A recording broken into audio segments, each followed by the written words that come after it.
Hey guys, what's up? Good morning, good morning, good Monday morning. It is Brent Abel here at WebTennis.com. Another episode of What's the Right Shot, number 375. Dang, so good. So good. We're closing in on number 400, and look who just arrived. Oh my word. Are you feeling better? Are you A coming little in? bit, yeah. I think it's just a mild head cold, nothing dramatic. Yeah. So, a little coffee, a decent night's sleep. You sound good. You sound good. Little nasally, but Okay. you know. So there's no nasal breathing today. There's no ah. Okay, good. That's right. That's not going to interrupt the flow of this, is it? Yeah, you never know. You never know. All right. Well, listen, glad you could join us today, Jeff. Guys, what's going on out there today? Rich, good morning to you as well. Lefty, Alameda, California, up there in Northern California. I think most of Alameda, isn't that a fill-in? Not a natural piece of ground, is it? I mean, it's a lot. There's so much part of the San Francisco Bay that's been filled in That's from true. the a lowly pond. A lowly pond. Good morning. Okay, we need to change the thinking on that lowly pond. Let's go to the king, the man, maybe the person, whatever. Anyway, The man, the uh, myth, the legend. that's right. There's the Kevin Kearney right there. Morning, Kev. Morning, Kev. Kev and I are playing some doubles this morning. Nice. At Morning, 10, Rich. my and I are getting ready for the husband-wife grass starting a week from Yeah. today. And we're been sort of stepping up the quality. Today's a tough match. We got Kevin Kearney and the great lefty Doug Ruffin. Nice. Right now playing out of his van, I think. Of course, maybe Is he playing 70s tunes or what's he doing? not just. What's he No, playing? I think he's actually got. I think he's staying somewhere in the desert for the winter. A lowly pond. Humility is a virtue. Yes, it is. That's right. Bingo. That's right. So anyway, good match for us this morning at 10 on the grass. And then what else? I don't know. In the gym already this morning, Jeff got a nice little 33-minute workout, which Nice. just kind of, the little bike action to kind of get the heart rate pumping a little bit, then over to the Inspire cable weight Yeah. machine, which I know you love that piece of equipment. Mm-hmm. And then a good, I'd say 12 minutes, maybe, 12 minutes of stretching. Just lower back stuff, getting the hammies. Then on the foam roller, the foam roller to me is like ground zero in terms of if you get the hammies stretched out, the rest of the body seems to go, oh my God, thank you, man. Thank you so much, because Yeah. your hammies were a little tight after playing for 5 hours yesterday. And guess what? Remember how your back hurt last night a little bit? With that. Yeah, that one. Yeah. So anyway, if Absolutely. you guys don't have a foam roller at home, get one. They're it's a commodity. They're dirt cheap. You can buy them anywhere. But I like the darker color ones, the black ones, or just because they're just harder. They're firmer Yeah. than Yeah. say the white one, which has got some. And just make it a habit. A couple times a day in the foam roller with the hamstrings for. I mean, look, at night when we're watching a little boob tube there, right? Some Yeah. mind-numbing idiot stuff. I like to get in the foam roller for 5, 7, 10 minutes and get the hamstrings, get the IT band. Man, that IT band for me, once that thing gets cooking, Releases. Yeah. I need to really work. And then I also just kind of roll over and do the quads as well. So Yeah. anyway, that's that. Guys, let's get into today's episode of What's the Right Shot. And the hypey thing here is, Jeff, is tossing backhand or underspin backhand, right? And so It's got to be a topspin backhand. okay, well, we might as well just leave then right now, because might as well go. Guys, it's been nice knowing you. Yeah. Well, look, I'm not, topspin backhand in red is kind of like alert. Yeah. Yeah, definitely there are times when a topspin backhand is the correct shot, and you should definitely have it. But in terms of an everyday in play rally ball. I'm going to try to make a case this week that the underspin backhand, as opposed to the hacky slice backhand. Now, look, you can call it whatever you want, but the slice backhand to me, Jeff, sort of connotates that high to low hack, Right. chippy, the chipster, Let, Skippy. let's see. Of all the words I would choose to describe your slice backhand, I could probably go through 1 through 100, and hacky would never probably enter that list. Thank you. I appreciate that. So Yeah. I just want everyone to start thinking about it in terms of when we think about topspin backhand, we think about a drive. It's sort of an offensive drive shot. Yeah.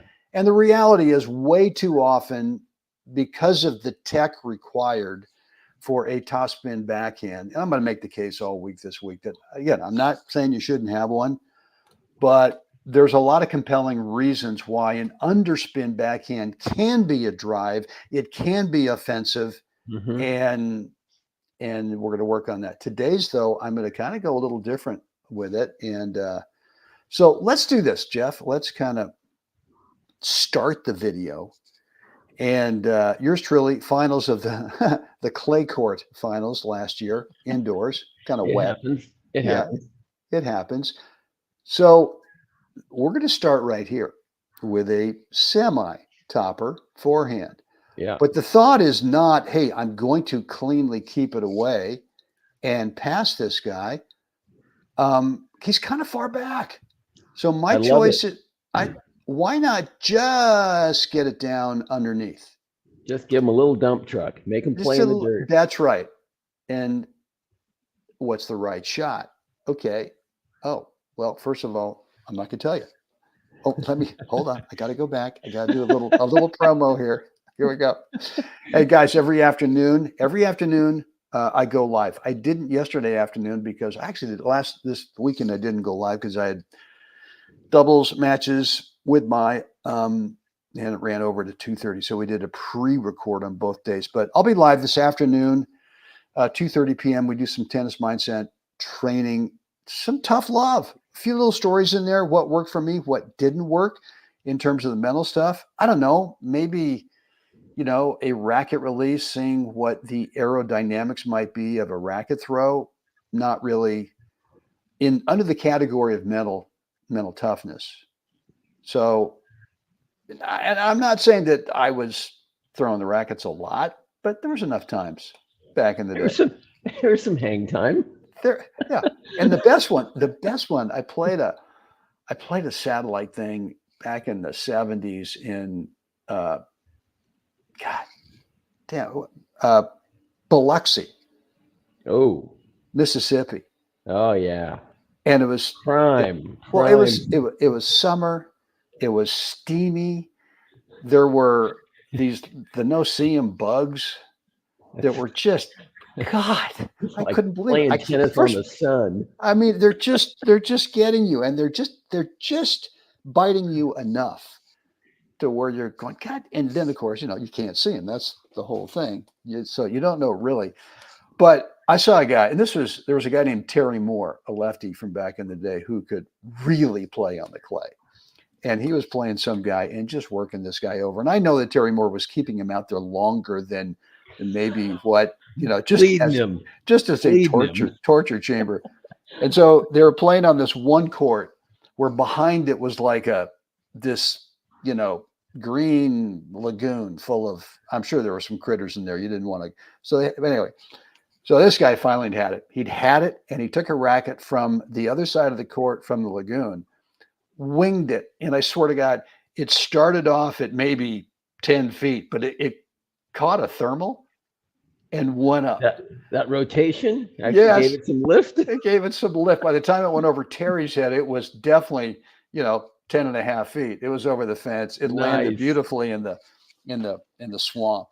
And we all cheered. We all, God, that was cool. Anyway, boy, I'm really digressing today. This is cool. Yeah. Thank you. Okay, yes, so as long as we're digressing, I got to tell you a racket throw story. Wasn't even me throwing the racket, right? Good. Up at Silverado way back. This is mid 80s or something like that.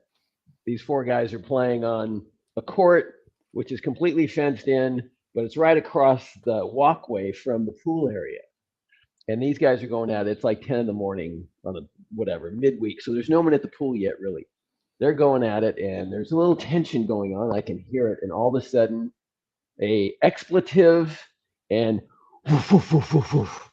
I'm watching this racket leaves the court, sail over the walkway, over the trees, and land in the first pool. And wow, that's the first timer for me seeing that move, right? And then what seals the whole deal though is the guy's opponent. So the guy throws the racket, his opponent across the net says loud enough for everybody to hear, "I don't know, man. That might be OB. I think you ought to throw a provisional." That's a good one. All right. And the guy he stormed off. Obviously, that was his tennis day was over right at that point. But I thought, man, that's a brilliant comeback.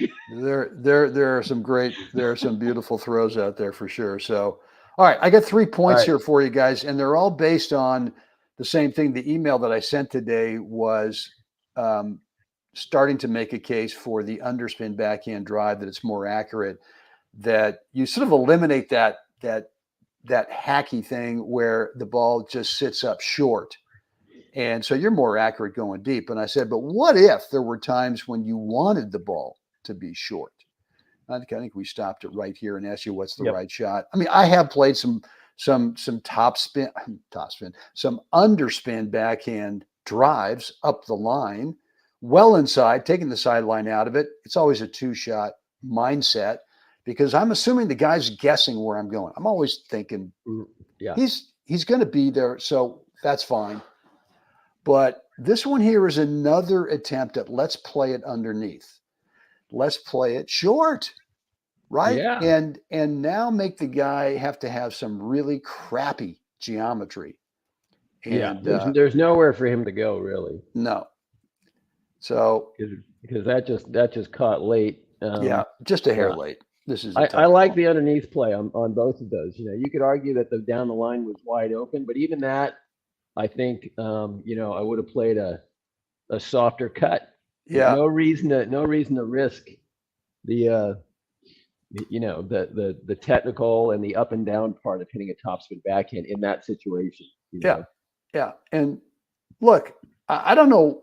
I don't know when and where I decided that all this stuff is an opportunity for a 2-shot play, as opposed to, oh my God, this is a stress-related 1-shot keep away. Because we know the guy's coming in. All right, we're just going to play it underneath and make him choose. Are you going to volley? Are you going to have volley? Are you going to be on balance? You're going to be on off balance. Right. And then you've got some really rough geometry here to work with. So, and then we got one more. Go ahead. Well, no, finish up. I think it's a tactic that is required and necessary as we age up. I know I don't close on the net as fast as I used to. I wish I could. Yeah. I wish I could.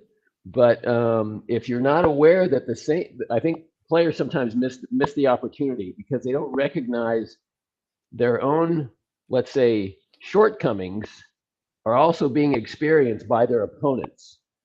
And so they seem to, I'm just not getting in the net fast enough. I'm just not doing this fast enough anymore. I'm just not doing this fast enough anymore.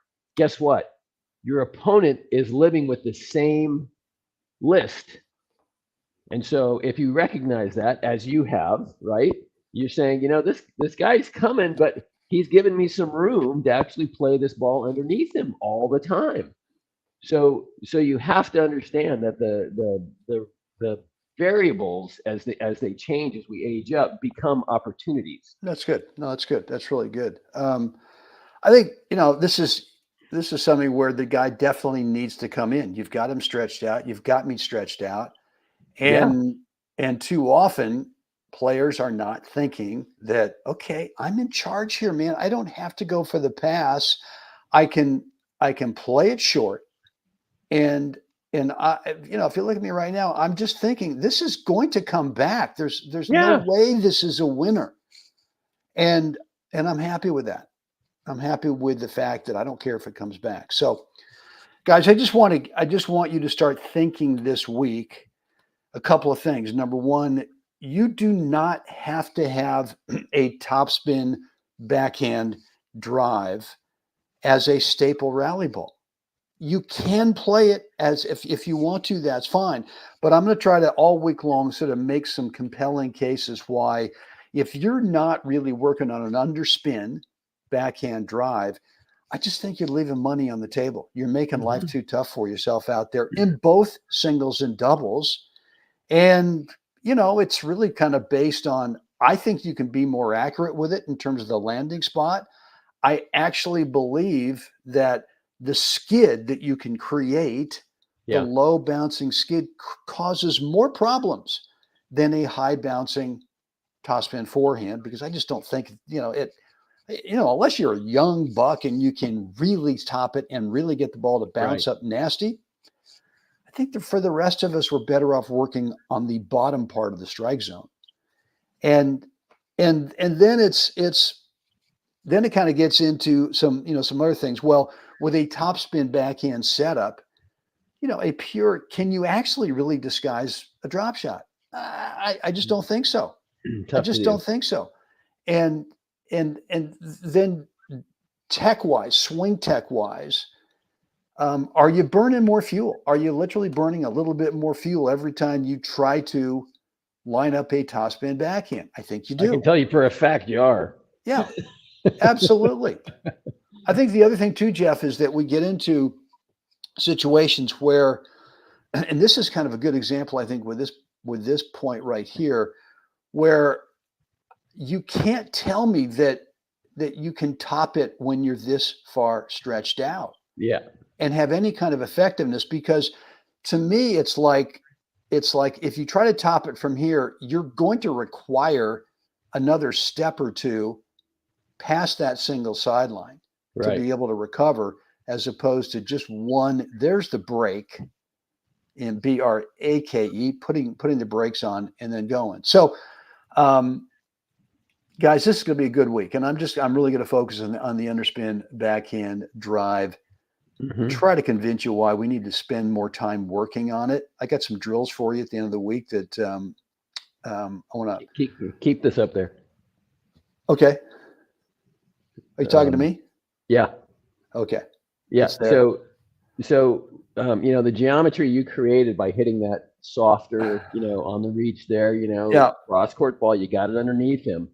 So this is the other part of the geometry that players don't quite understand sometimes, I think, is that if he chooses to try and finesse this thing down the line, you've put yourself in a situation where you don't have to run any farther than that line. The geometry, right? He can't hit it any farther away from you if he goes up the line than the singles line. Right. And so this is a part of geometry in terms of point construction that I think players don't quite get. If you took that ball up your line off that backhand, he can then hit it cross court, and there's no restriction. You know what I mean? He can take the ball out the side door, which means you have well over 30 to 40 feet you may have to run. But by hitting this ball cross court and getting it down to him, right, the most you're going to have to go if he goes down the line is 20 feet. Yeah. So that part of it sometimes I think eludes a lot of players by not understanding the geometry of what's going on. That's good. That's good. Look, guys, if you like today's episode, please hit the like button. It really helps me out, find some more tennis players out there with the YouTube algorithm. Subscribing to the channel benefits both of us, and certainly hit that notification bell, because then you get alerted every time I go live, as in today, or upload pre-recorded content. And guys, if you're not on my email list, here's the way to do it. Go on over to WebTennis.com, drop in a first name and email address, and you're going to get immediate access to my 4 parts between points routine, which is how do we effectively manage the 80% of the match when we're not playing points, so that when you do play points, the other 20% you've got some real clarity, some real tactical focus, clarity, and you've got some, which is really more about shot choice clarity as well, which is what's the right shot is all about that. So, guys, that's it for me today. Let's see. Rich Crinks got to lighten up on the testosterone. Absolutely. Yeah. Yeah, that topper, baby. Let's just muscle up and just grip and rip. Rich, short and low, love it. Yeah, the lowly pawn, the low line drive slices a killer on clay. Absolutely, absolutely. Yep. Ken, I'll take care of you. I'm assuming you sent me an email. If not, shoot me an email and I'll get you set up. You should have received a couple of emails, but if not, might have ended up in your spam. But Ken, send me an email, brent@webtennis.com. I'll get you set up. All right, guys, that is it for me. Jeff, thanks for hanging out with us again today. You bet. Guys, as always, time to get out there, help someone else. Have a great day, guys. Bitcoin over 53. Yeah, okay. I just got that myself. Okay. I like it. All right. I'm not going to. Okay. Guys, okay, Ken, I'll look for it. Thanks. Guys, get out there, help someone else. Have a great day. Guys, see you again next time.